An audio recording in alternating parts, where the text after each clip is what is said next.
douleur diaphragme. Le diaphragme est un organe situé sous les poumons et constitue une sorte de cloison qui sépare la cavité thoracique de la cavité abdominale.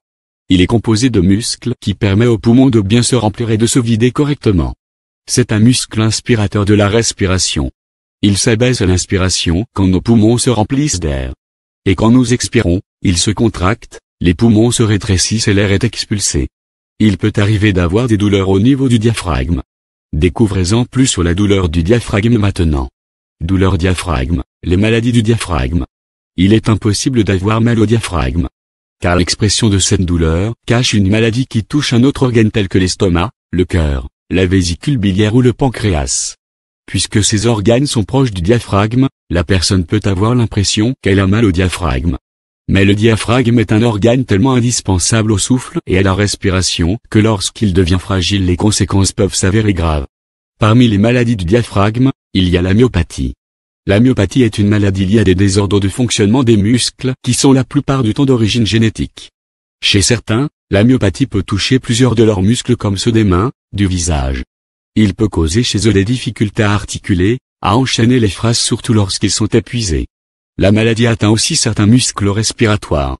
La maladie se manifeste de différentes manières en fonction de l'âge. Chez l'enfant, elle se manifeste par des difficultés à tenir la tête ou le tronc, un retard d'acquisition de la marche et des difficultés à courir. Les différentes manifestations. Chez l'adulte, elle se manifeste par une faiblesse motrice et des difficultés à faire des gestes habituels, des complications à courir et à marcher, des chutes, une fatigue. Il y a aussi des maladies du muscle comme la myotrophie. C'est une maladie d'origine génétique qui n'est pas souvent rencontrée. Elle se manifeste par une faiblesse des muscles qui se répercute sur les capacités motrices et la fonction de la respiration. Elle attaque plus les enfants et se manifeste rarement chez l'adolescent et l'adulte. Il y a aussi les maladies neurodégénératives comme l'Alzheimer, le Parkinson. Ces maladies se caractérisent par la perte progressive de neurones dans des espaces localisés du système nerveux.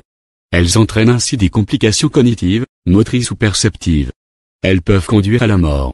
Ces maladies frappent plus particulièrement les personnes âgées de 65 ans et plus. Comment soulager les douleurs du diaphragme?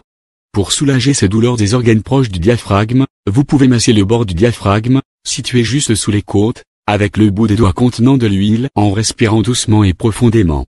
Il faut le relaxer. De ce fait, il faut que vous soyez assis et entrez le bout de vos doigts juste sous les côtes.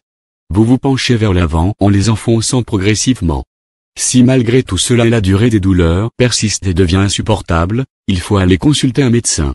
Pour la myopathie, après leur diagnostic, certains sont obligés de dormir avec un respirateur pour éviter tout trouble grave du sommeil causé par l'interruption subite de la respiration. En dormant, la respiration est plus faible et quand ces malades-là sont allongés, le diaphragme a plus de mal à s'abaisser.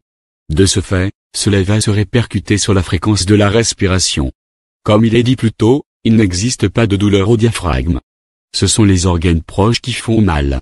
Si la douleur devient insupportable, il faut rapidement consulter un médecin et suivre ses conseils.